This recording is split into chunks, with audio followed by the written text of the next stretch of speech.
La maison avec la façade blanche avec les deux fenêtres qu'on aperçoit à l'étage, donc c'est celle du chirurgien.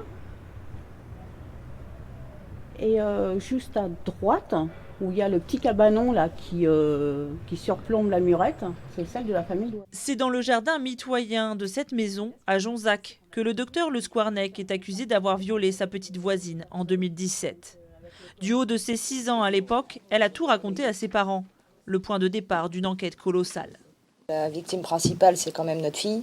Elle n'aurait pas parlé, à l'heure qu'il est, il n'y aurait pas de procès, il ne serait pas jugé, il serait encore chez lui tranquille, personne n'aurait porté plainte. Grâce aux déclarations de la fillette, une perquisition est menée chez le chirurgien. Les enquêteurs découvrent de nombreux objets sexuels comme des poupées, des centaines de milliers de photos pédopornographiques, mais surtout des dizaines de carnets relatant en détail et sans remords des sévices qu'il aurait fait subir à des dizaines de petits patients. Le nombre est choquant, mais le rédactionnel de cet homme, la façon dont il écrit, la jouissance qu'il en retire, est encore plus choquante. Parce que là, on voit véritablement la dangerosité, effectivement, de Le Squarnec. C'est là qu'on mesure combien cet homme est un véritable prédateur sexuel. Un prédateur sexuel qui aurait sévi pendant plus de 30 ans. Ses premières victimes, ses nièces, dont il aurait abusé dans cet imposant manoir en Touraine.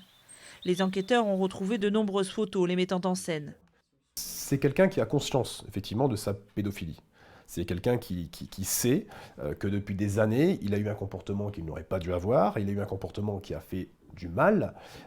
C'est quelqu'un qui sait que nécessairement les victimes lui en veulent, pour lesquelles effectivement il reconnaît des actes d'agression sexuelle, il le sait. À l'époque, les nièces se confient à leur mère, la sœur du chirurgien, mais elles ne portent pas plainte contre son frère, qui s'installe ensuite en Bretagne.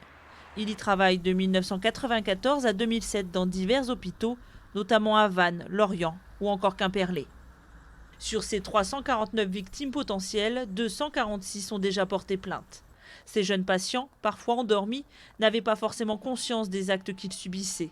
C'est lorsque les gendarmes sont venus les interroger, en montrant les écrits du docteur, que les souvenirs ont refait surface.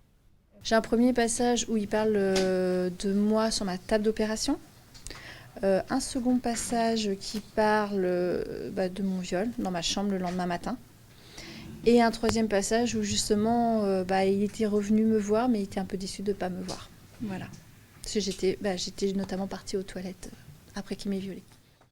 En 2005, le docteur Le Squarnec est repéré grâce au FBI pour téléchargement d'images pédopornographiques. Mais il n'écope que de 4 mois de prison avec sursis, sans interdiction d'exercer, ni obligation de soins. C'est un homme intelligent, effroyablement intelligent et manipulateur.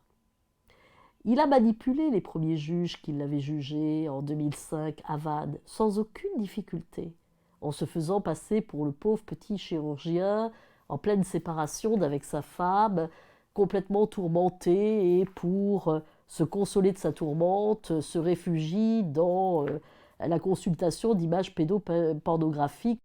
Malgré cette condamnation, il n'a aucune difficulté à se faire recruter en 2007 à Jonzac, petit hôpital de Charente-Maritime qui peine à trouver des chirurgiens.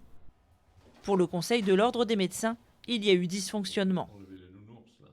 Peut-être y a-t-il eu un problème de transmission des faits jusqu'à la direction de l'hôpital de Jonzac, mais on peut dire qu'au niveau ministère, dans l'absolu, le cas du docteur Le Squarnec était connu et que personne n'est intervenu pour qu'il ne soit pas recruté. Depuis 2017, le docteur Le Squarnec est incarcéré à la maison d'arrêt de Saintes. Vendredi, il affrontera pour la première fois 4 de ses victimes, 2 nièces, une patiente et la petite fille grâce à qui l'affaire a éclaté. Les 3 premières demandent un procès à huis clos, ce qui fait bondir les parents de la fillette qui veulent briser l'omerta familiale. Pour moi, le fait qu'elle veuille un huis clos, d'accord, elles veulent se protéger, sauf que pour moi, c'est lui qui protège encore une fois de plus. C'est lui et sa famille. Renvoyé pour des faits de viol et d'agression sexuelle, le chirurgien, aujourd'hui âgé de 69 ans, risque jusqu'à 20 ans de réclusion criminelle dans ce premier procès.